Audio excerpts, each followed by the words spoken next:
ॐ भूर्भुवः स्वः तत्सवितुर्वरेण्यं भर्गो देवस्य धीमहि धियो यो नः प्रचोदयात्। ॐ शांति शांति शांति। नमस्ते मेरे प्यारे दोस्तों, ये वीडियो नंबर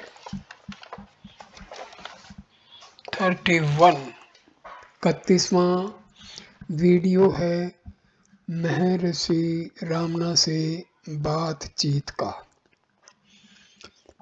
ये वीडियो हम शुरू करते हैं बातचीत संख्या नंबर 372 से। भक्त रोमांच, गदगद सवर, आनंद के आंसू आदि का आत्म विद्या विलास तथा अन्य ग्रंथों में वर्णन आया है। क्या यह समाधि में अथवा पहले अथवा बाद में होते हैं?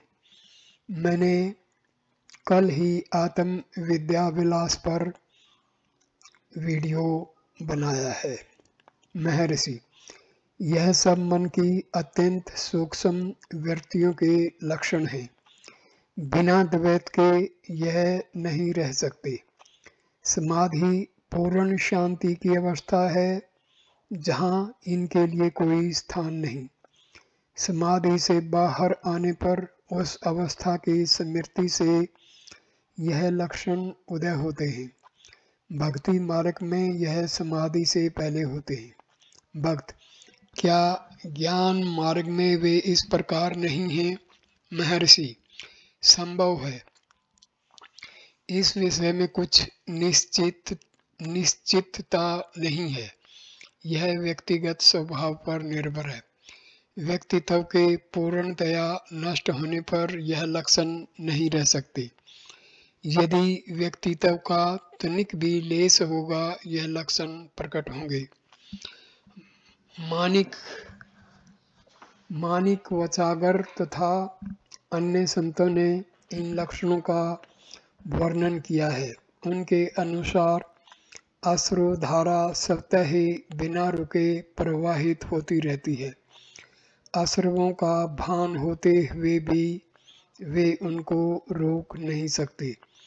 जब मैं विरूपाक्ष गुफा में रहता था तब मुझे भी यही अनुभव हुआ था। भक्त, सुषुप्ति की अवस्था को आनंद का अनुभव कहा गया है, तथापि इसका स्मरण कर रोमांच नहीं होता। समाधि का स्मरण करने पर ऐसा क्यों होता है? महर्षि, समाधि का अर्थ है जागृत अवस्था में सुषुप्ति।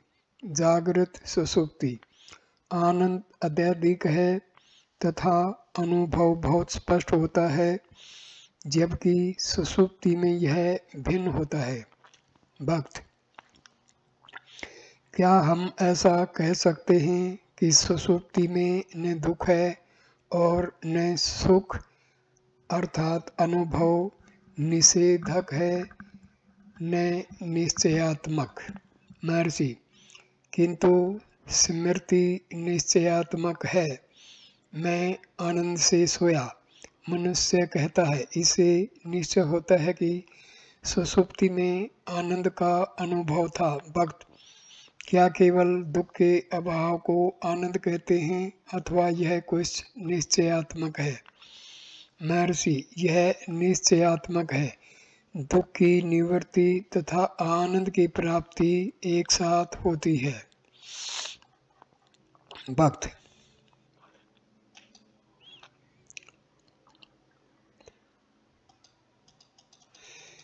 क्या ऐसा है कि सुषुप्ति के आनंद की स्मृति स्पष्ट न होने से रोमांच आदि नहीं होता?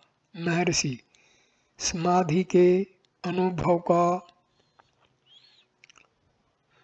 पूर्णतया स्पष्ट होता है।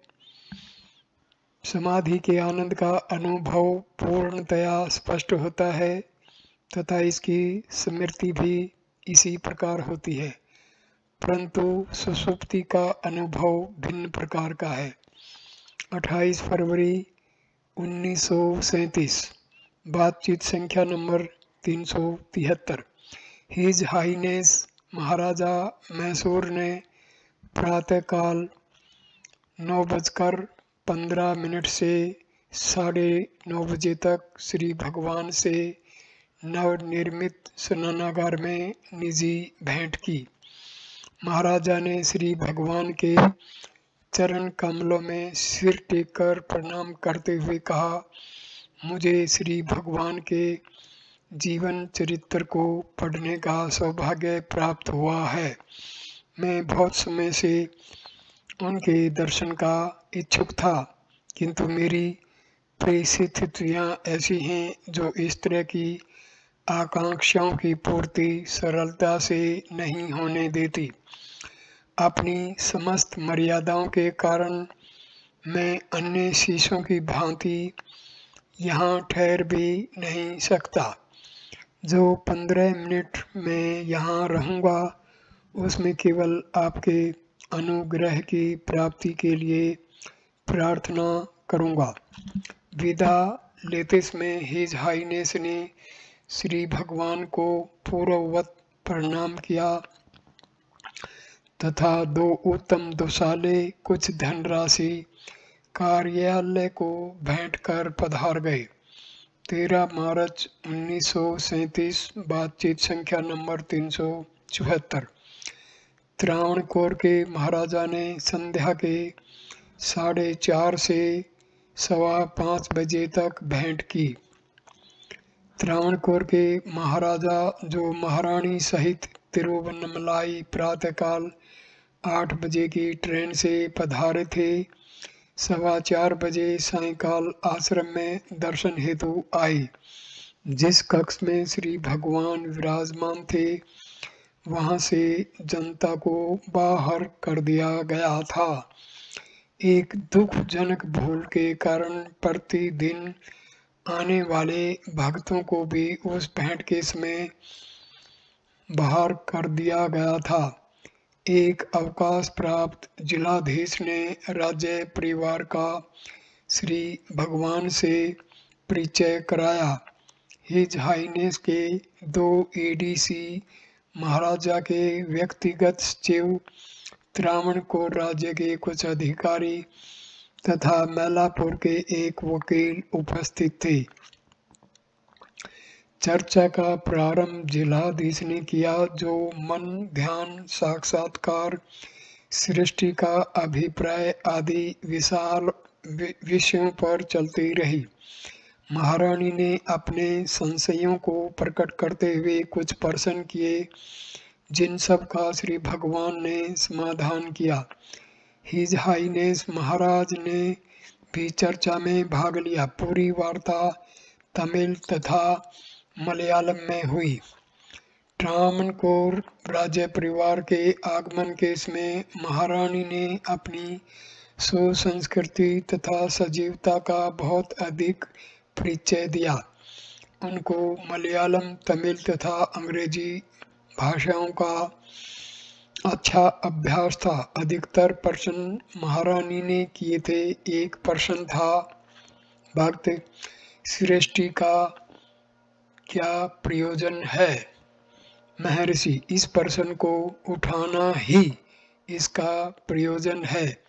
इस प्रश्न का उत्तर खोजो और अंततः आत्मा सहित सबके असली स्रोत ब्रह्म में स्थिर रहो।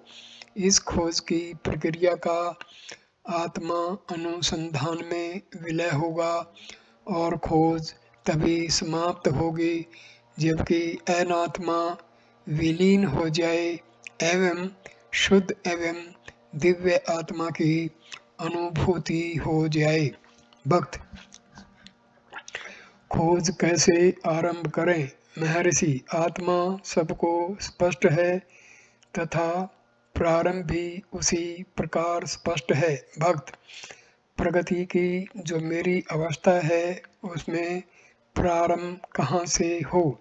महर्षि, प्रत्येक व्यक्ति उपासना तथा जप का कोई अभ्यास करता है, यदि उसमें पूर्ण निष्ठा एवं धैर्य के साथ निरंतर लगा रहेगा तो उसे आत्मा की खोज स्वतः ही हो जाएगी। इस वार्तालाप का लेखक उपस्थित नहीं था। उपरोक्त विवरण श्री महर्षि के एक परिचारक से प्राप्त किया गया है। 21 मार्च 1937। बातचीत संख्या नंबर 375। मध्यम उम्र के एक कन्नड़ दर्शक ने अक्रम के संबंध में प्रश्न किया। महर्षि, अहंकार के नष्ट होने के बाद व्यक्ति जो भी कर्म करता है वह अक्रम है। बातचीत संख्या नंबर 376। एक विद्वान तेलुगु दर्शक जिसने श्री भगवान की प्रशंसा में एक भजन बनाया था, पढ़कर सुनाया तथा उसे उनके श्री चरणों में रखकर प्रणाम किया। कुछ समय के बाद उसने उपदेश की आकांक्षा प्रकट की। भक्त, महर्षि, उपदेश सारम में उपदेश का वर्णन है। भक्त, किंतु मौखिक तथा व्यक्तिगत उपदेश मूल्यवान है। महर्षि, यदि कोई नवीन तथा अब तक अज्ञात वस्तु हो तो उपदेश का औचित्य है। यहाँ मन को शांत करना एवं संकल्पों से मुक्त रहना है। भक्त, यह असंभव प्रतीत होता है। महर्षि, किंतु यथार्थतः यही सबकी मूल एवं नित्य अवस्था है। भक्त, हमारे दैनिक जीवन के व्यवहार में इसका अनुभव नहीं होता। महर्षि, दैनिक जीवन शाश्वत अवस्था से पृथक नहीं है। जब तक दैनिक जीवन को आध्यात्मिक जीवन से भिन्न माना जाएगा, यह कठिनाइयाँ उदय होंगी। यदि आध्यात्मिक जीवन को यथार्थतः समझ लिया जाए तो व्यावहारिक जीवन इससे भिन्न नहीं दिखेगा। क्या मन को दृश्य वस्तु मानकर मन द्वारा उसको प्राप्त किया जा सकता है? मानसिक क्रिया के स्रोत को खोजकर उसे प्राप्त करना चाहिए, यही सत्य है। संकल्पों के विघन के कारण व्यक्ति आत्मा को नहीं जानता। जब संकल्पों का शमन हो जाता है तब आत्मा की अनुभूति होती है। भक्त, कोई विरला ही लाखों में एक साधना की पूर्णता तक उसमें लगा रहता है। गीता पाठ 7 श्लोक 3। महर्षि, जब भी चंचल मन इधर उधर भागे उसी अक्षण वही उसे रोको और संयम में करो। गीता पाठ 6 श्लोक 26। उपनिषदों का कथन है, मन सा मन आलोक्य, मन का मन द्वारा दर्शन। भक्त, क्या मन उपाधि है?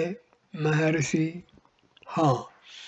भक्त, क्या दृश्य जगत सत्य है? महर्षि, यह उतने ही अंश में सत्य है जितना कि दृष्टा। दृष्टा, दृश्य तथा दृष्टि की त्रिपुटी है। सत्य इन तीनों से परे है।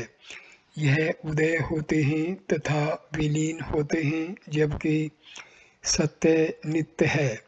भक्त, यह त्रिपुटी संभाव केवल अस्थायी है।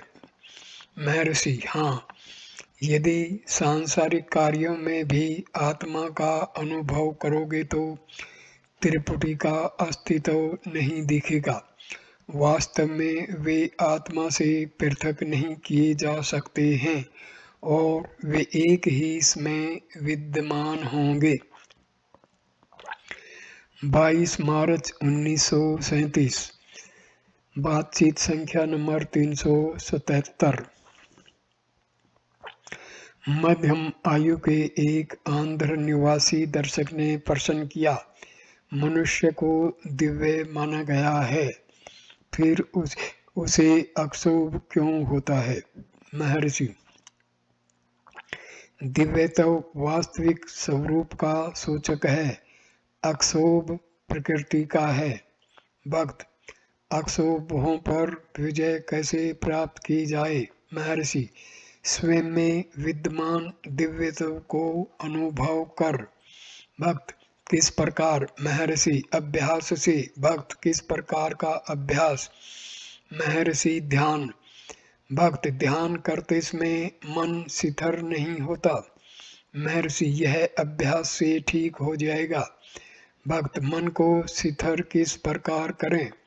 महर्षि, उसे भक्त शक्तिशाली बनाकर। भक्त, उसे शक्तिशाली कैसे बनाएं? महर्षि, सत्संग से वह शक्तिशाली होता है। भक्त, क्या प्रार्थना आदि की आवश्यकता है? महर्षि, हाँ। भक्त, जो अक्षोभ रहित हो उसके लिए क्या निर्देश है? महर्षि, वह पूर्ण योगी है, उसके बारे में कोई प्रश्न नहीं।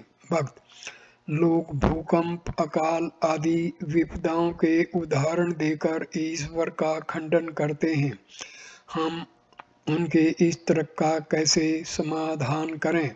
महर्षि, उन तर्क करने वालों का आगमन कहाँ से हुआ? भक्त, वे कहते हैं प्रकृति। महर्षि, कुछ उसको प्रकृति कहते हैं, दूसरे ईश्वर। भक्त, क्या संकट काल के लिए कुछ संग्रह कर सकते हैं अथवा आध्यात्मिक उपलब्धियों के लिए संकटग्रस्त जीवन व्यतीत करें? महर्षि, परमात्मा प्रत्येक वस्तु की देखभाल करता है। 27 मार्च 1937। बातचीत संख्या नंबर 378। आंध्रवासी दर्शक से वार्ता के मध्य श्री भगवान ने भगवत गीता के 6 अध्याय का 35वां श्लोक उद्धृत किया। असंशयम महाबाहो मनो दुर्निग्रहं चलम अभ्यासेन तु कौन्तेय वैराग्येण च गृह्यते। हे महाबाहो, निसंदेह मन चंचल और कठिनता से वश में होने वाला है, परंतु हे कुंती पुत्र अर्जुन, मन अभ्यास और वैराग्य से वश में होता है, इसलिए इसको अवश्य वश में करना चाहिए। वैराग्य को स्पष्ट करते हुए श्री भगवान ने पुनः उद्धृत किया, संकल्प प्रभुवान कामांस त्यक्त्वा सर्वान् वशेषतः मन सेवै इंद्रिय संग्रामं विनियम्यं सम्मततः। 6 पाठ 24वां मंत्र। मनुष्य को चाहिए कि संकल्प से उत्पन्न होने वाली संपूर्ण कामनाओं को निःशेषता से अर्थात वासना और आसक्ति सहित त्याग कर और मन के द्वारा इंद्रियों के समुदाय को सब ओर से अच्छी प्रकार वश में करे। अभ्यास पर सैनै सैनै रूपरम भेद बुद्धया धृति गृहीतया आत्म संस्थम मनः कृत्वा ने किंचित भी चिंतयेत। कर्म कर्म से अभ्यास करता हुआ उपरामता को प्राप्त हो तथा धर्म युक्त धैर्य युक्त बुद्धि द्वारा मन को परमात्मा में स्थित करके परमात्मा के सिवाय और कुछ भी चिंतन न करे। ज्ञान पर यतो यतो निश्चरति मनश्चंचलम शिथिरम ततस्ततो नियम तदातम नेव वशम नयेत। गीता 6 पाठ 26वां मंत्र। परंतु जिसका मन वश में नहीं हुआ हो उसको चाहिए कि यह शिथिल न रहने वाला और चंचल मन जिस जिस कारण से सांसारिक पदार्थों में विचरता है उससे रोककर बारंबार परमात्मा में ही निरोध करे। 2 अप्रैल 1937। बातचीत संख्या नंबर 379। एक मलयाली सज्जन नीलंबोर के श्री तिरुमलपाद ने आत्म विद्या का अर्थ पूछा। महर्षि, श्री भगवान ने 5 अक्षरों की इस संक्षिप्त रचना का अर्थ इस प्रकार बताया। चिदम्बरम नंदनार के नाम से संबंध प्रसिद्ध तीर्थ स्थान है। नंदनार ने अपनी काव्य रचना में आत्म विद्या की प्राप्ति को अत्यंत कठिन बताया है। मुरुगनार श्री भगवान के पुराने भक्त ने भिन्न मत व्यक्त करते हुए आत्म विद्या की उपलब्धि को सर्वाधिक सुलभ बताया। भजन की प्रमुख विषय वस्तु है आइए अति सुलभम। इस असाधारण कथन को स्पष्ट करते हुए उनका तर्क है कि आत्मा स्वयं होने के कारण साधारण से व्यक्ति को भी नित्य स्पष्ट है। मूल वक्तव्य एवं बाद के तर्क में समन्वय नहीं है, क्योंकि आत्मा समस्त जीवों का आधार तथा स्पष्ट होने के कारण उसकी उपलब्धि की आवश्यकता ही नहीं रह जाती। स्वभावतया इस विषय का आगे निरूपण न कर पा सकने के कारण लेखक ने अपनी बनाई 4 पंक्तियां श्री भगवान के समक्ष उनकी पूर्ति हेतु रख दी। श्री भगवान ने शिष्य के कथन के सत्य को स्वीकार किया तथा स्पष्ट किया कि यद्यपि आत्मा स्पष्ट है तथापि गुप्त क्यों है। यह आत्मा का देह आदि से मिथ्या तादात्म्यता के कारण है। भक्त, इस मिथ्या तादात्म्यता का कैसे उदय हुआ। महर्षि, संकल्पों के कारण। यदि संकल्पों का नाश हो जाए तो वास्तविक आत्मा स्वतः ही प्रकाशित होगी। भक्त, इन संकल्पों का नाश किस प्रकार हो। महर्षि, उनके आधार को खोजो। समस्त संकल्प केवल अहम भाव में गुथे हुए हैं, इसको नष्ट कर दो, से सब नष्ट हो जाएगा। इसके अतिरिक्त आत्मा को तो नहीं जाना, पर सब कुछ जान लिया, इसका कोई भी लाभ नहीं है। यदि आत्मा को जान लिया तो सब कुछ जान लिया। इसलिए आत्म साक्षात्कार ही मनुष्य का मुख्य एवं एकमात्र कर्तव्य है। भक्त, अहम भाव को कैसे नष्ट करें। महर्षि, यदि इसके स्रोत की खोज करोगे तो यह उदय नहीं होगा और इस प्रकार यह नष्ट हो जाएगा। भक्त, स्रोत को कहाँ तथा किस प्रकार खोजें। महर्षि, वस्तुतः चेतना ही व्यक्तियों का भिन्न भिन्न प्रकार से कार्य करने के योग्य बनाती है। शुद्ध चैतन्य ही आत्मा है। आत्मा की अनुभूति के केवल शांत होना है। भक्त, इससे सुलभ और क्या होगा। महर्षि, इस प्रकार आत्म विद्या की उपलब्धि सर्वाधिक सुलभ है। बातचीत संख्या नंबर 380। एक यूरोपवासी सज्जन ने पूछा, तुम कौन हो। इस प्रश्न का उत्तर आप किस प्रकार देते हैं।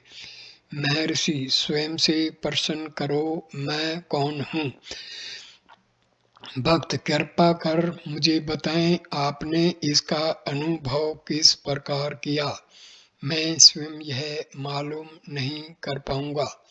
मैं जीव विज्ञान की शक्तियों का परिणाम है। अंत में मौन हो जाना पड़ता है। मैं जानना चाहता हूँ, महर्षि इसे किस प्रकार अनुभव करते हैं। महर्षि, क्या इसे केवल तर्क द्वारा पाया जाता है?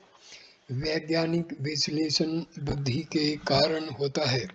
भक्त, डॉक्टर जगदीश चंद्र बोस के अनुसार प्रकृति कीड़े अथवा मनुष्य के बीच कोई भी भेद नहीं करती। महर्षि, प्रकृति क्या है?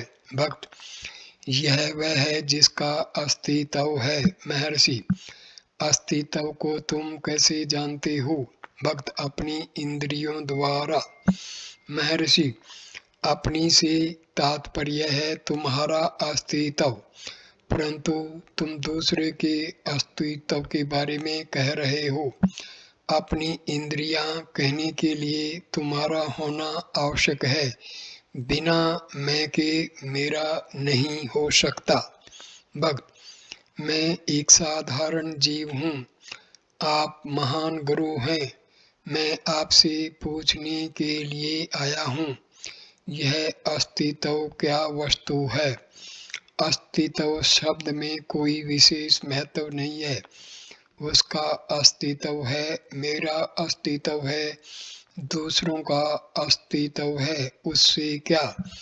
महर्षि, किसी के भी अस्तित्व को तथ्य रूप में मान लेने से तुम्हारा स्वयं का अस्तित्व प्रकट होता है। अस्तित्व तुम्हारा स्वरूप है।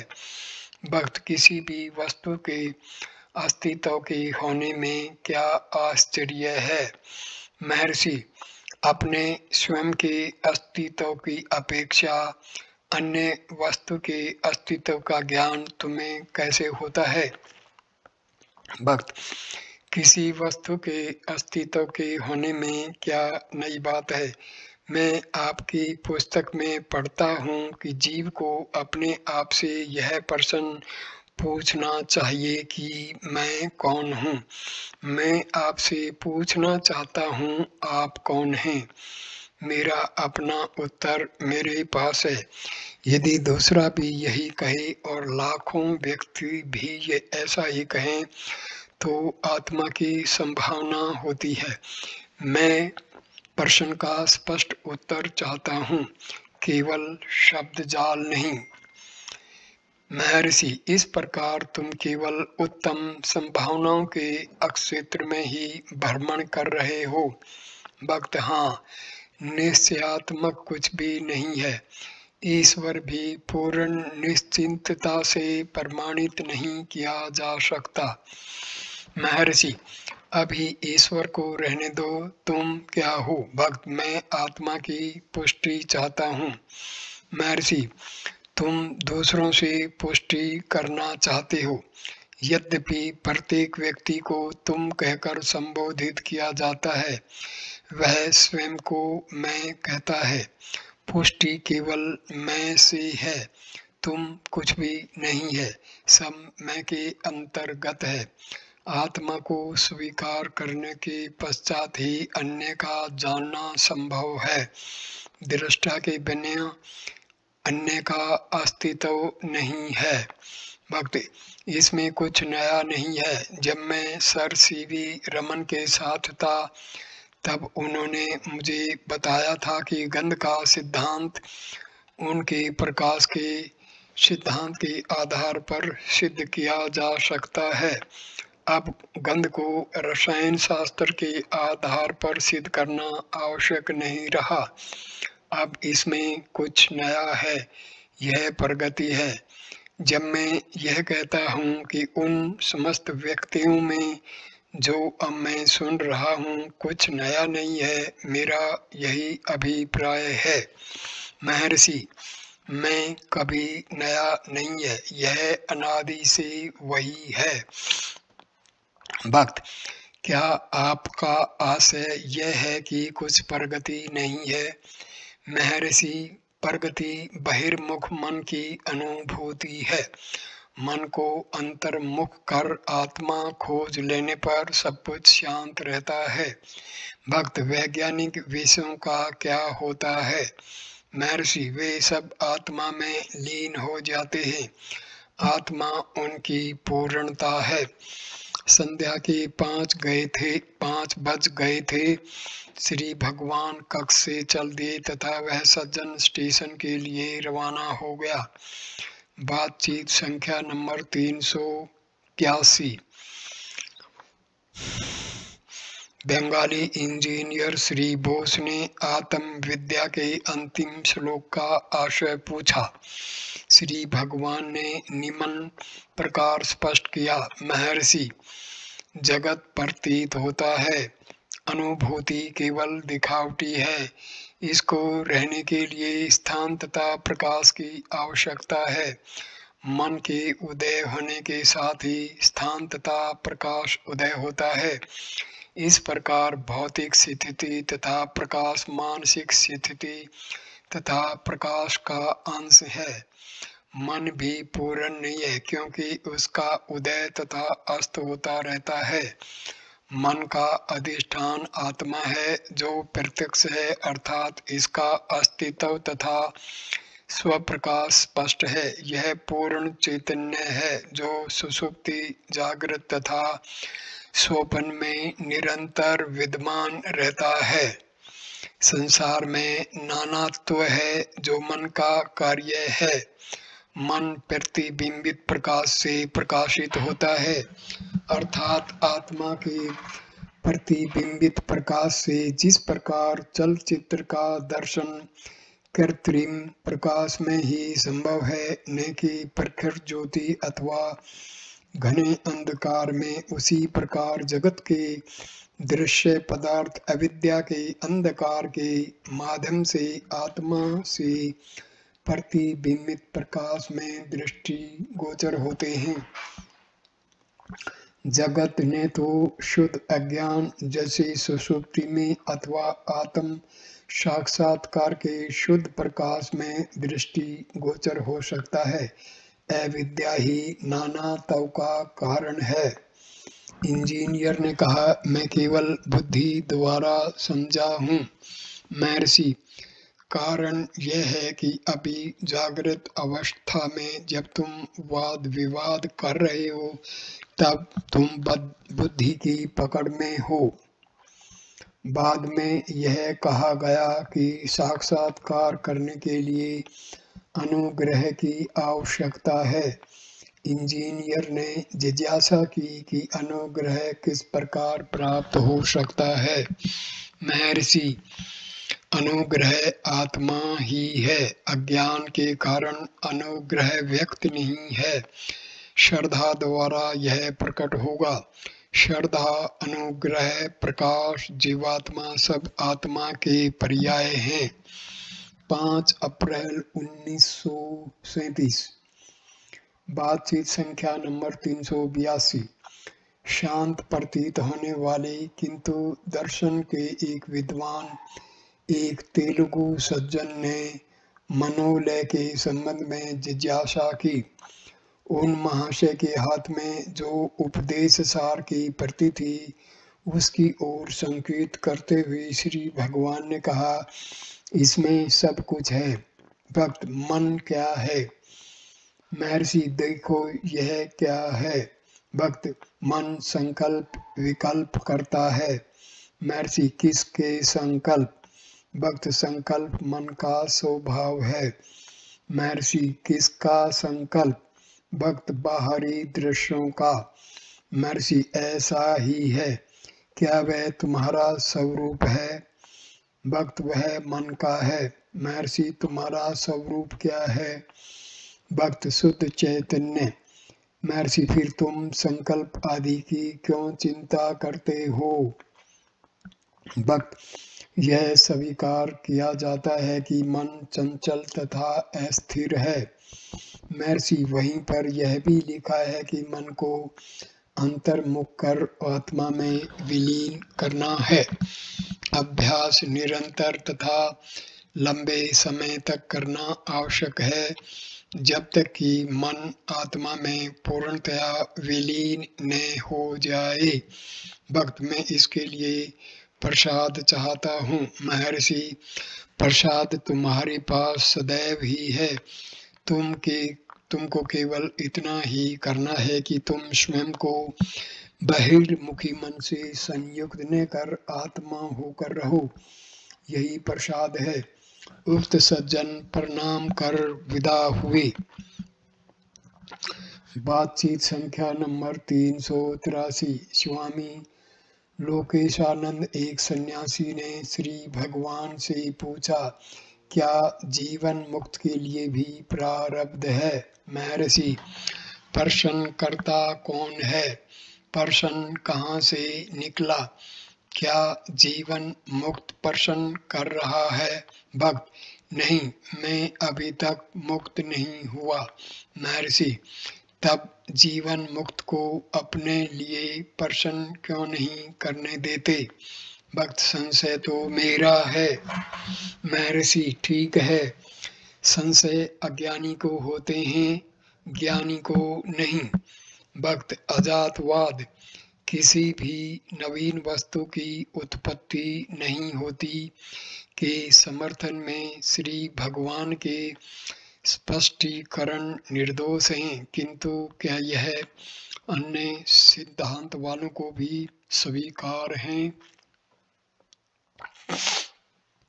महर्षि, अद्वैतवाद में 3 पद्धतियां हैं। एक, अजातवाद के अनुसार न हानि है न सृष्टि, न कोई बद्ध है न साधक, न कोई मोक्षाकांक्षी न मोक्ष, यह सर्वोच्च सत्य है। मांडुक्य कारिका चैप्टर 2 श्लोक 32। इसके अनुसार केवल एक ही है और उसमें किसी विवाद को स्थान नहीं है। दूसरा, दृष्टि सृष्टिवाद का उदाहरण इस प्रकार है। एक साथ सृष्टि, 2 मित्र पास पास शयन कर रहे हैं। उनमें से एक को स्वप्न आया कि वह अपने साथी के साथ बनारस जाकर वापस आ गया। वह अपने मित्र को बताता है कि दोनों बनारस हो आए। मित्र इसका खंडन करता है। कथन एक की दृष्टि से सत्य है तथा दूसरी की दृष्टि से असत्य। तीसरा, सृष्टि दृष्टिवाद, कर्मा अनुसार सृष्टि तथा उसका ज्ञान स्पष्ट है। कर्म को पहले के कर्म आदि माना गया है, प्रारब्ध आगामी तथा संचित। इस हेतु कर्तृत्व तथा कर्ता आवश्यक है। कर्म देह के निमित्त संभव नहीं, क्योंकि देह जड़ है। देह के निमित्त तभी तक है जबकि देहात्मक बुद्धि विद्यमान है। देहात्म बुद्धि से परे होने पर मनुष्य ज्ञानी बन जाता है। उस विचार के बुद्धि के अभाव में न कर्तृत्व है न कर्ता, अतः ज्ञानी का कोई कर्म नहीं है, यह उसका अनुभव है, अन्यथा वह ज्ञानी नहीं है। तथापि अज्ञानी ज्ञानी को उसकी देह के साथ मिला देते हैं, जबकि ज्ञानी ऐसा नहीं करता। इसलिए अज्ञानी ज्ञानी को कर्म करते हुए देखता है, क्योंकि उसकी देह सक्रिय दृष्टि गोचर होती है। इस कारण वह प्रश्न करता है कि ज्ञानी प्रारब्ध से प्रभावित नहीं होता है। शास्त्रानुसार ज्ञान वह अग्नि है जो समस्त कर्मों को भस्म कर देती है। सर्व की व्याख्या 2 प्रकार से की गई है, एक प्रारब्ध सहित तथा 2 प्रारब्ध रहित। प्रथम आशय के अनुसार किसी व्यक्ति का देहांत हो गया हो तथा उसके 3 पत्नियां हों तो प्रश्न उठेगा, क्या उनमें से 2 को तो विधवा की संज्ञा दी जा सकती है, किंतु तीसरी को नहीं, सभी विधवा हैं। प्रारब्ध आगामी तथा संचित के साथ भी ऐसा ही है। जब कोई कर्ता नहीं है तो इनमें से कोई भी और अधिक टिक नहीं सकता। दूसरा स्पष्टीकरण प्रश्नकर्ता के संतोष हेतु दिया जाता है। ऐसा कहा जाता है कि प्रारब्ध को अकेला छोड़कर समस्त कर्म दग्ध हो जाते हैं। देह जिन कर्मों के कारण उत्पन्न हुई है उनको करती रहती है, यही प्रारब्ध है। किंतु ज्ञानी के दृष्टिकोण से केवल आत्मा ही इन रूपों में प्रकट होती है। आत्मा से पृथक न देह है न कर्म, इसलिए कर्म उसे प्रभावित नहीं करते। भक्त, क्या ज्ञानी में देहात्म बुद्धि नहीं होती? उदाहरणार्थ, यदि श्री भगवान को कोई कीड़ा काटे तो क्या उसकी अनुभूति नहीं होती? महर्षि, अनुभूति भी है तथा देहात्म बुद्धि भी है। ज्ञानी एवं अज्ञानी दोनों में देहात्म बुद्धि होते हुए भी यह अंतर है कि अज्ञानी अपने को केवल देह मानता है, देह अयु आत्मा, जबकि ज्ञानी के विचार में सब आत्मा का ही है। आत्मा मयम सर्वम, अथवा यह सब ब्रह्म है। सर्वम खल्विदम ब्रह्म। यदि पीड़ा हो तो हो, यह भी आत्मा का अंश है। आत्मा पूर्ण है। अब ज्ञानी के कर्म के विषय में वे केवल तथा कथित हैं, क्योंकि वे निष्फल हैं। सामान्यतया कर्म संस्कार बनकर व्यक्ति में अंतर्मुख हो जाते हैं। यह तभी तक होता है जब तक कि मन फलप्रद होता है। जैसे अज्ञानी को ज्ञानी का मन केवल काल्पनिक है, वह पहले ही मन से परे हो चुका है। उसके दिखने वाले कर्मों के कारण उसके मन का केवल अनुमान ही संभव है। उसका मन अज्ञानी के मन की तरह फलप्रद नहीं है। इस कारण यह कहते हैं कि ज्ञानी का मन ब्रह्म है। वास्तव में ब्रह्म ज्ञानी के मन के अतिरिक्त कुछ भी नहीं है। उस भूमि में वासनाएं फलप्रद नहीं हो सकती। उसका मन बंजर है, वासनाओं आदि से मुक्त है। तथापि चूंकि ज्ञानी का भी प्रारब्ध होना स्वीकार किया गया है, अतः वासनाओं का होना भी मानना होगा। यदि वे हैं तो वे केवल भोग हेतु हैं। आशय यह है कि वासनाएं दो प्रकार से फल देती हैं। एक फल भोगने हेतु तथा दूसरी भविष्य में होने वाले जन्मों में बाद में अभिव्यक्त होने के लिए मन पर संस्कार छोड़ जाती हैं। ज्ञानी का मन बंजर होने से कर्म के बीज को ग्रहण नहीं कर सकता। उसकी वासनाएं केवल भोग हेतु कर्मों में ही समाप्त हो जाती हैं। वास्तव में वह अज्ञानी की दृष्टि में ही कर्म करते दिखता है। वह कर्म रहित ही रहता है। उसे देह का आत्मा से पृथक होने का भान नहीं है। उसके लिए मुक्ति अथवा बंधन किस प्रकार हो सकता है? वह दोनों से परे है। वह न तो अभी कर्म से बंधा है, न कर्म हो कभी होगा।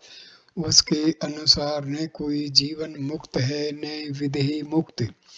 भक्त इस सबसे ऐसा दिखता है कि वह ज्ञानी जिसने समस्त वासनाओं को भस्म कर दिया है, वह श्रेष्ठ है एवं वह जड़ अथवा पाषाण के समान निष्क्रिय रहेगा। महर्षि, नहीं, यह आवश्यक नहीं। वासनाएं उसे प्रभावित नहीं करती। क्या यह स्वयं वासना ही नहीं है कि कोई जड़ अथवा पाषाण के समान रहता है? वह सहज अवस्था है। बातचीत संख्या नंबर 384। वार्ता में वासनाओं की चर्चा आई। श्री भगवान ने बताया कि सुवासनाएं तथा कुवासनाएं सहगामी हैं, एक दूसरी के बिना नहीं रह सकती। इस प्रकार की वासनाओं की प्रधानता हो, यह हो सकता है। सुवासनाएं बढ़ाई जाती हैं तथा अंततः उन्हें भी ज्ञान द्वारा नष्ट करना आवश्यक है। विलक्षण प्रतिभाशाली एक युवक की चर्चा की गई। श्री भगवान ने कहा, उसमें पूर्व जन्म के संस्कार प्रबल थे। भक्त विख्यात संतों को उद्धृत कर देने की योग्यता के रूप में वह किस प्रकार अभिव्यक्त होता है? क्या यह वासना केवल बीज रूप में है? महर्षि, हाँ, पूर्व अर्जित ज्ञान जो संग्रहित है उसे ही संस्कार कहते हैं। यह वह अनुकूल वातावरण में अभिव्यक्त होता है। प्रबल संस्कारवान व्यक्ति निर्बल संस्कार अथवा बिना संस्कार व्यक्ति की अपेक्षा विषय को अपने समक्ष आने पर शीघ्र ही समझा लेता है। भक्त, क्या यह बात आविष्कारकों के लिए भी इसी प्रकार है? महर्षि, जगत में कुछ भी नवीन नहीं है। जिन्हें हम आविष्कार अथवा खोज कहते हैं, वे विचाराधीन दिशा में प्रबल संस्कारवान समर्थ व्यक्तियों द्वारा केवल फिर से खोज करना है। भक्त, क्या न्यूटन, आइंस्टीन आदि के साथ भी ऐसा ही है? महर्षि, हाँ, ऐसा ही है। किंतु संस्कार कितने भी प्रबल क्यों न हों, मन के निश्चल एवं शांत हुए बिना अभिव्यक्त नहीं होंगे। यह सबके अनुभव की बात है कि स्मृति को जागृत करने के उसके प्रयास सफल नहीं होते, परंतु जब वह शांत एवं निश्चल है तथा मन में कुछ चमक होती है, भूली हुई वस्तुओं के स्मरण करने के लिए भी मन का शांत होने आवश्यक है। तथा कथित प्रतिभा वह है जो व्यक्ति द्वारा पूर्व जन्मों में कठिन परिश्रम से ज्ञान का अर्जन कर संस्कार के रूप में संचित की हुई है। अब वह अपने मन को एकाग्र करता है जब तक कि वह उस विषय में विलीन न हो जाए। उस निश्चलता में विलीन हुए विचार बाहर प्रकाशित होते हैं। इसके लिए अनुकूल परिस्थितियों की भी आवश्यकता है। 6 अप्रैल 1937, बातचीत संख्या नंबर 385। वार्ता के मध्य एक आंध्रवासी सज्जन श्री वेंकटराव से श्री भगवान ने कहा, जब तक तुम ज्ञान प्राप्त न कर लो, तुम ज्ञानी की अवस्था नहीं जान सकते हो। ईश्वर के कार्य एवं शेष के संबंध में प्रश्न पूछने से कोई लाभ नहीं है। कुछ व्यक्ति प्रश्न करते हैं कि दारुक वन में शिव ने विवस्त्र प्रवेश कर ऋषि पत्नियों का सतीत्व नष्ट क्यों किया? जिन पुराणों में इस कथा का वर्णन है, उन्हीं में दूध के समुद्र मंथन के अवसर पर देवताओं एवं संसार की रक्षा हेतु शिव के हलाहल विषपान की कथा का भी वर्णन है। जिसने हलाहल विष से जगत की रक्षा की तथा ऋषियों का उद्धार किया, वही उनकी स्त्रियों में नग्न विचरण करते हैं। उनके कार्य सामान्य बुद्धिजीवियों के लिए अबोध्य हैं। ज्ञानी अथवा ईश्वर को जानने के लिए ज्ञानी होना आवश्यक है। भक्त, क्या हमें ज्ञानी का व्यवहार सीखकर उनका अनुकरण नहीं करना चाहिए? महर्षि, इससे कोई लाभ नहीं। वासनाएं 4 प्रकार की हैं, एक शुद्ध, दूसरी मलिन, तीसरी मध्य तथा चौथी सत्य। यह ज्ञानियों के वरिष्ठ, वरीय, वर तथा वित्त के अनुसार हैं। इनके फल 3 प्रकार से प्राप्त किए जाते हैं, एक स्वेच्छा, दूसरा परेच्छा, तीसरा अनिच्छा। ज्ञानियों में गौतम, व्यास, शुक तथा जनक हुए हैं। भक्त, क्या व्यास भी ज्ञानी थे? महर्षि, हाँ, निश्चय ही।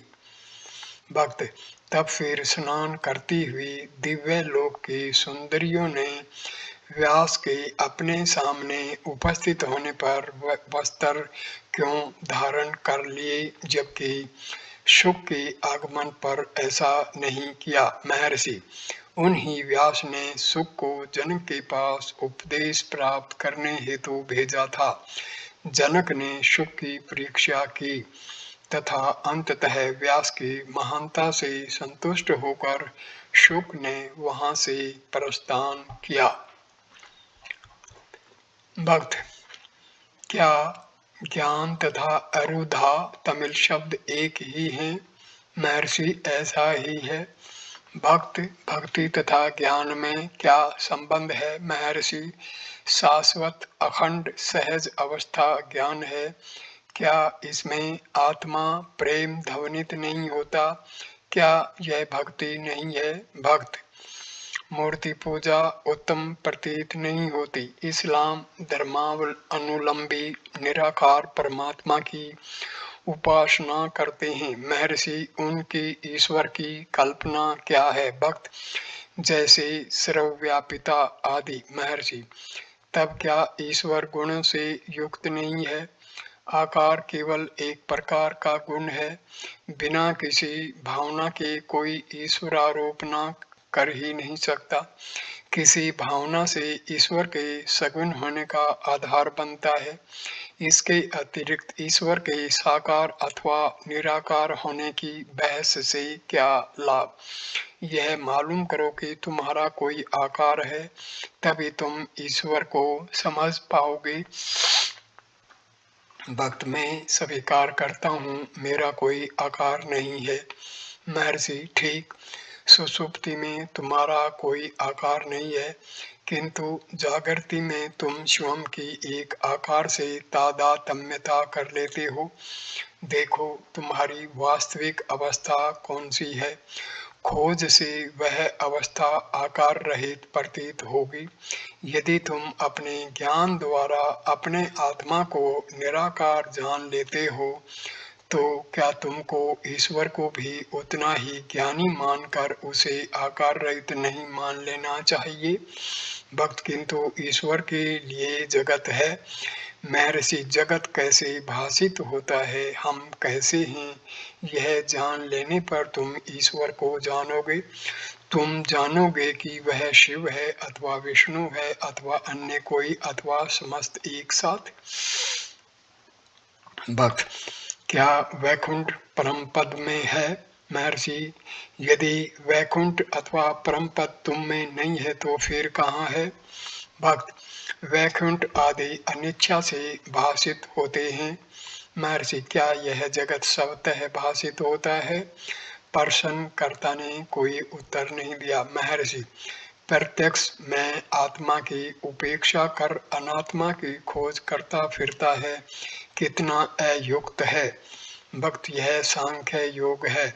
यह समस्त दूसरे योगों का शिखर होने से इसे प्रारंभ करना, यह कैसे समझ में आ सकता है? क्या भक्ति इससे पहले नहीं है? महर्षि, क्या श्री कृष्ण ने गीता का प्रारंभ सांख्य से नहीं किया? महर्षि, हाँ, अब मैं समझा। बातचीत संख्या नंबर 386। भगत, श्री रामकृष्ण के जीवन चरित्र में वर्णन आया है कि रामलाल की प्रतिमा सजीव थी। क्या यह सत्य है? महर्षि, क्या तुम इस देह के सजीव होने का कारण बता सकते हो? क्या मूर्ति का संचलन देह के संचलन की अपेक्षा अधिक रहस्यमय है? भक्त, धातु स्वतः चलायमान होने में समर्थ नहीं। महर्षि, क्या देह शव नहीं है? तुम कदाचित शव के चलायमान होने पर उसे रहस्यपूर्ण मानोगे। क्या यह ऐसा ही है? बातचीत संख्या नंबर 387। तीन सज्जन थोड़े समय के लिए दर्शन हेतु आए। उनमें से सबसे बड़े ने जिज्ञासा की, उपनिषदों में सृष्टि की प्रक्रिया का वर्णन कुछ और है एवं पुराणों में दूसरा है, उनमें से कौन सा सत्य है? महर्षि, वे अनेक हैं तथा उनका अभिप्राय यह बताना है कि सृष्टि का कारण है तथा सृष्टिकर्ता को सत्य मानना आवश्यक है, जिससे कि जीव कारण की खोज करे। महत्व सिद्धांत के उद्देश्य पर है, न कि सृष्टि की प्रक्रिया पर। इसके अतिरिक्त सृष्टि किसी के द्वारा अनुभव की जाती है। दृष्टा के बिना दृश्य नहीं होते, अर्थात दृश्य आकर तुमसे यह नहीं कहते कि वे हैं, किंतु वह तुम ही हो जो यह कहते हो कि दृश्य हैं। इस प्रकार दृश्यों का अस्तित्व दृष्टा के दृष्टिकोण पर निर्भर करता है। दृष्टा से स्वतंत्र उनका कोई अस्तित्व नहीं है। यह मालूम करो कि तुम क्या हो और तब तुम समझना कि संसार क्या है। सिद्धांत का यही अभिप्राय है। भक्त केवल आत्मा का एक छोटा अणु है, जबकि सृष्टि इतनी विशाल है। हम इसका अनुमान कैसे कर सकते हैं? महर्षि, अणु विशाल सृष्टि का वर्णन करता है, इसमें विरोधाभास कहाँ है? बातचीत संख्या नंबर 388। तदुपरांत श्री भगवान ने कहा, धार्मिक एवं वैज्ञानिक सिद्धांत अनेक हैं, क्या वे किसी सृष्टि कारण सिद्धांत पर पहुंचे हैं? यह संभव ही नहीं है। ब्रह्म को सूक्ष्मतम से भी सूक्ष्म, महानतम से भी महान कहा गया है। अणु एक अनंत सूक्ष्म कण है। इसका परिणाम है सूक्ष्म अनुभूति। यह अति सूक्ष्मता सूक्ष्म शरीर अथवा मन की है। मन से परे आत्मा है। बड़ी से बड़ी वस्तु भी कल्पना ही है। कल्पनाएं मन की हैं, मन से परे आत्मा है। इस प्रकार आत्मा सूक्ष्मतम से भी सूक्ष्म है।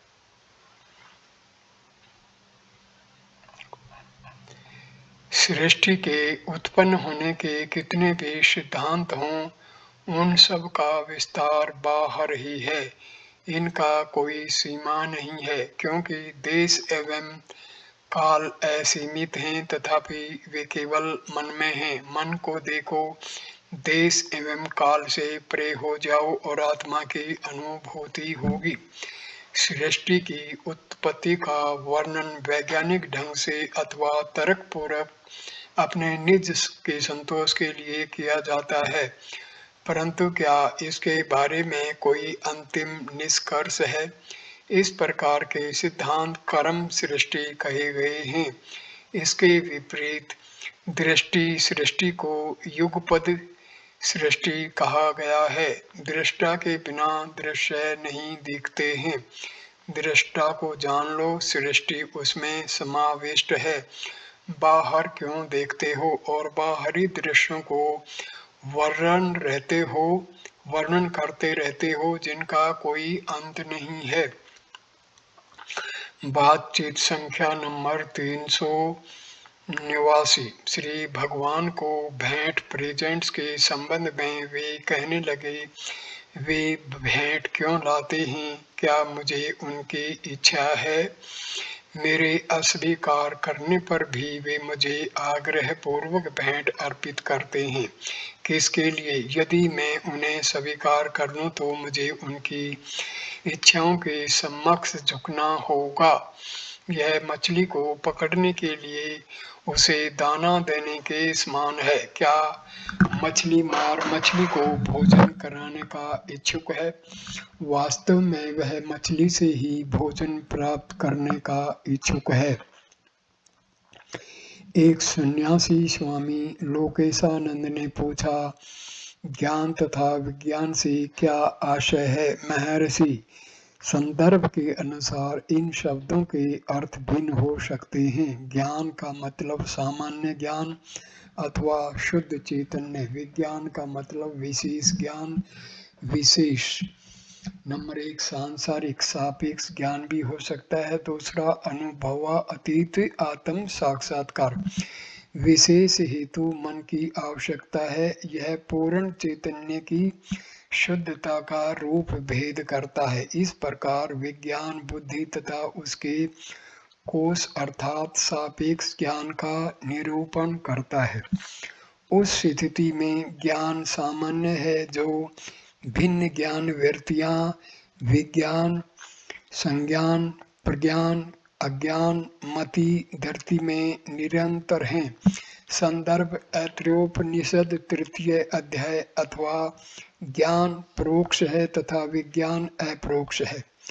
व्यक्ति ज्ञान तथा विज्ञान से पूर्णतया संतुष्ट है। जिस प्रकार ज्ञान तथा विज्ञान तृप्तात्मा में, भक्त ब्रह्म तथा ईश्वर में क्या संबंध है?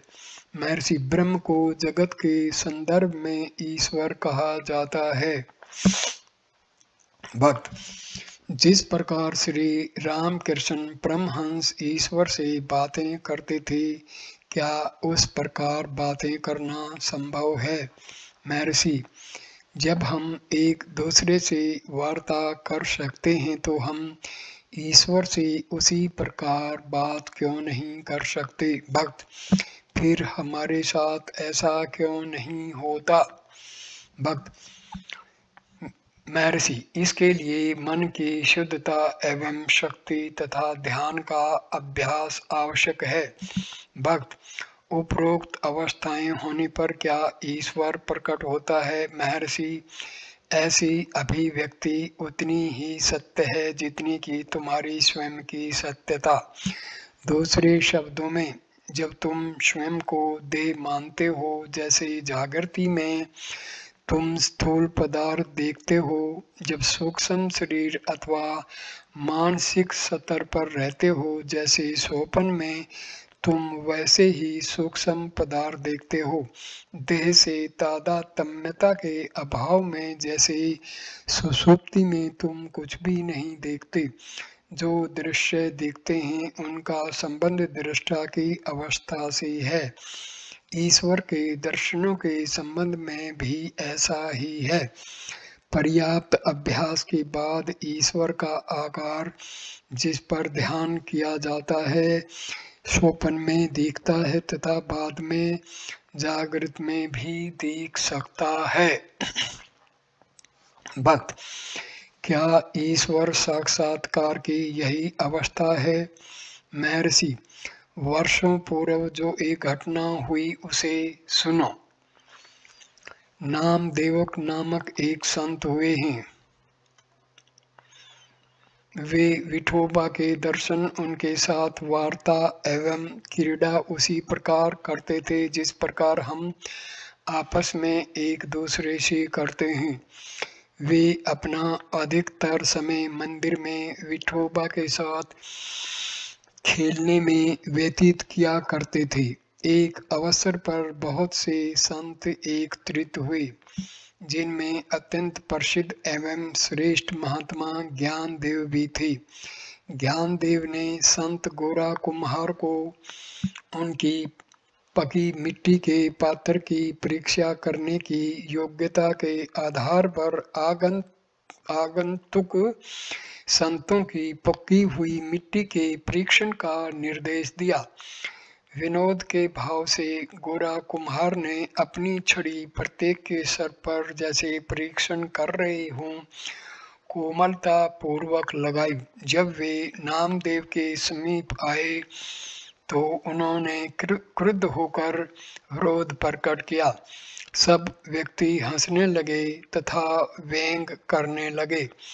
नामदेव क्रुद्ध हो मंदिर में विठोबा के समीप आए। विठोबा ने उत्तर दिया कि संतों का ज्ञान सर्वश्रेष्ठ है। इस आकस्मिक उत्तर से नामदेव को और अधिक अक्षोभ हुआ। उन्होंने कहा, आप परमेश्वर हैं, मैं आपके साथ वार्तालाप करता तथा खेलता हूँ। क्या मनुष्य इससे भी कुछ अधिक प्राप्त कर सकता है? विठोबा दृढ़ रहे, संत जानते हैं। नामदेव, यदि आपसे भी कोई अधिक रियल वास्तविक हो तो बताने की कृपा करें। विठोबा, हम आपस में इतने घनिष्ठ मित्र हैं कि मेरी सलाह तुम्हें आवश्यक रूप से प्रभावित नहीं करेगी। वन में भिक्षु संत के दर्शन करो तथा सत्य को जानो। इस प्रकार नामदेव विठोबा निर्दिष्ट संत से मिले। क्योंकि संत नगन एवं मलिन थे तथा भूमि पर लेटे हुए लिंग पर चरण रखे थे, नामदेव उनकी पवित्रता से प्रभावित नहीं हुए। नामदेव को आश्चर्य हुआ कि यह संत किस प्रकार हो सकता है। इसके विपरीत संत ने नामदेव से मुस्कुराते हुए पूछा, क्या तुम्हें विठोबा ने यहाँ भेजा है?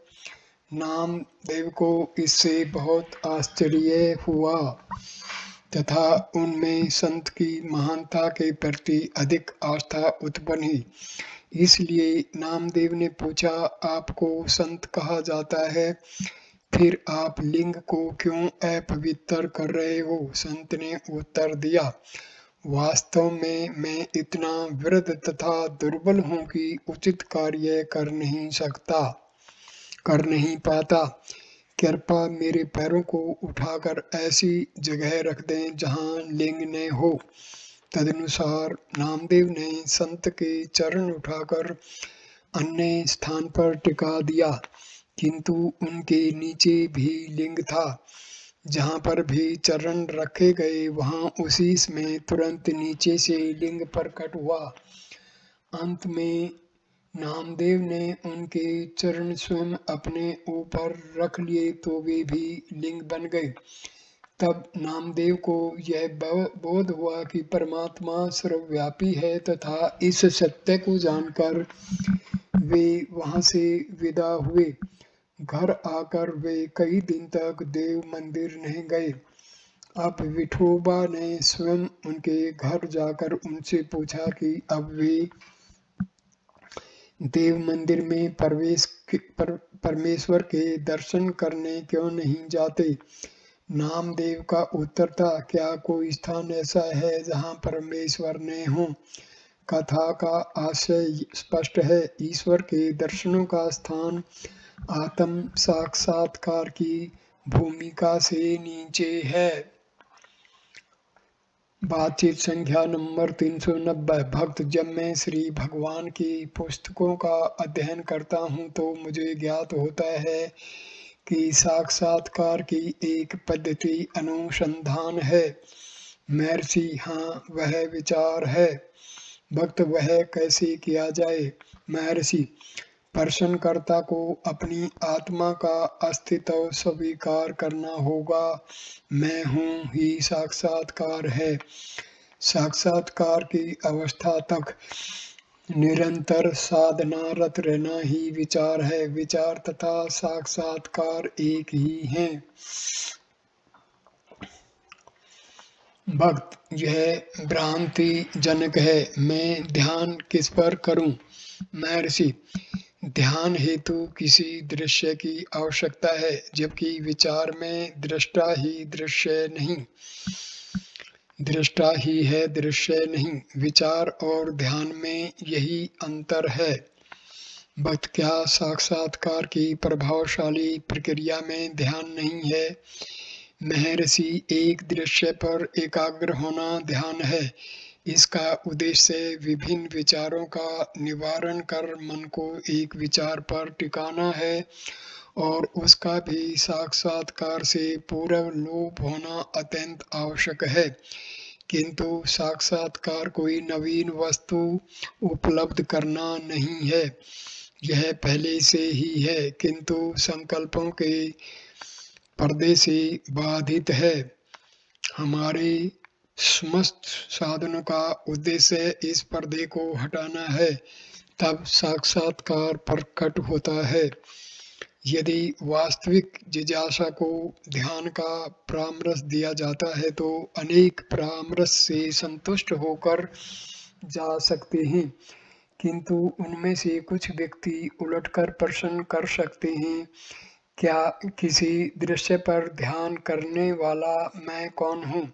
ऐसे व्यक्ति को आत्मा को खोजने का निर्देश देना होता है। यही अंतिम निष्कर्ष है, यही विचार है। भक्त, क्या ध्यान के अभाव में विचार ही पर्याप्त होगा? महर्षि, विचार प्रक्रिया तथा लक्ष्य भी है।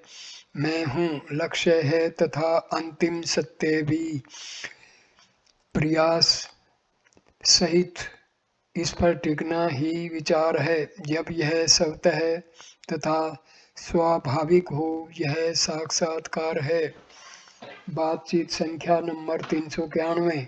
उसी सन्यासी दर्शक स्वामी लोकेशानंद ने समाधि के संबंध में जिज्ञासा की। महर्षि, नंबर 1, सत्य पर टिकना समाधि है। दूसरा, प्रयास सहित सत्य पर टिकना सविकल्प समाधि है। तीसरा, सत्य में विलीन हो जगत के बोध से रहित रहना निर्विकल्प समाधि है। चौथा, अज्ञान में विलीन हो जगत के बोध से रहित रहना सुषुप्ति है। सिर झुक जाता है जो समाधि में नहीं होता। पांचवा, असली शुद्ध सहज अवस्था में बिना प्रयास के रहना सहज निर्विकल्प समाधि है। भक्त, ऐसा कहा जाता है कि 21 दिन तक निर्विकल्प समाधि में रहने से देह निश्चय ही छूट जाती है। महर्षि, समाधि से तात्पर्य देहात्म बुद्धि से परे होना है तथा देह का आत्मा से तादात्म्य में होना पूर्व निश्चित है। कहा जाता है कि ऐसे व्यक्ति भी हैं जो 1 सहस्र वर्ष तक, इससे भी अधिक समय तक निर्विकल्प समाधि में निमग्न रहे हैं। बातचीत संख्या नंबर 392। स्वामी लोकेशानंद ने पुनः कुछ प्रश्न किए।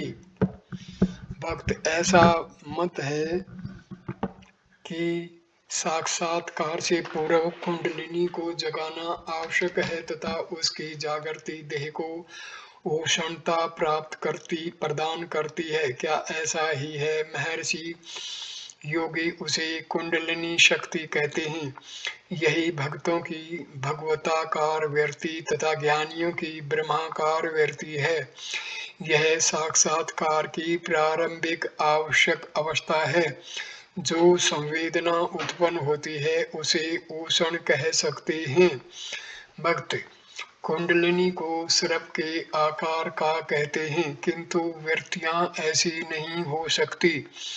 महर्षि, ज्ञान मार्ग की कुंडलिनी को हृदय कहते हैं, जिसका नाड़ियों के समूह सर्प के आकार एवं कमल की कली आदि के रूप में भी वर्णन किया गया है।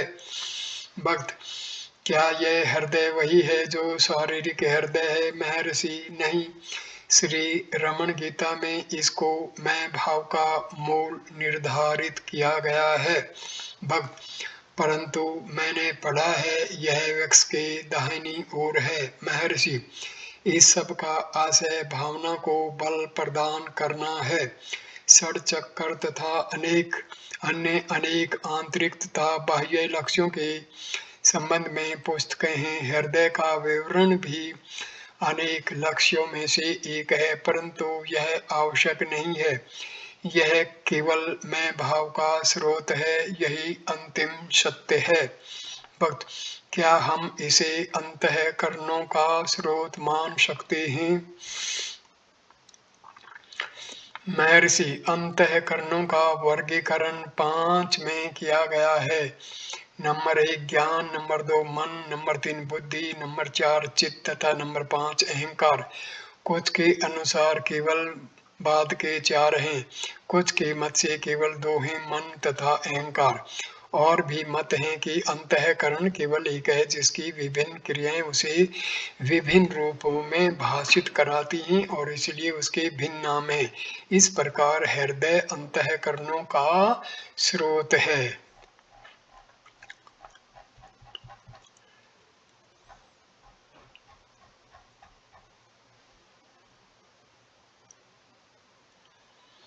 इस वीडियो को मैं यहीं विराम देता हूँ। वीडियो देखने के लिए धन्यवाद मेरे दोस्तों। इस वीडियो को लाइक करना, कमेंट करना, शेयर करना और चैनल को सब्सक्राइब कर देना। नमस्ते, नमस्कार।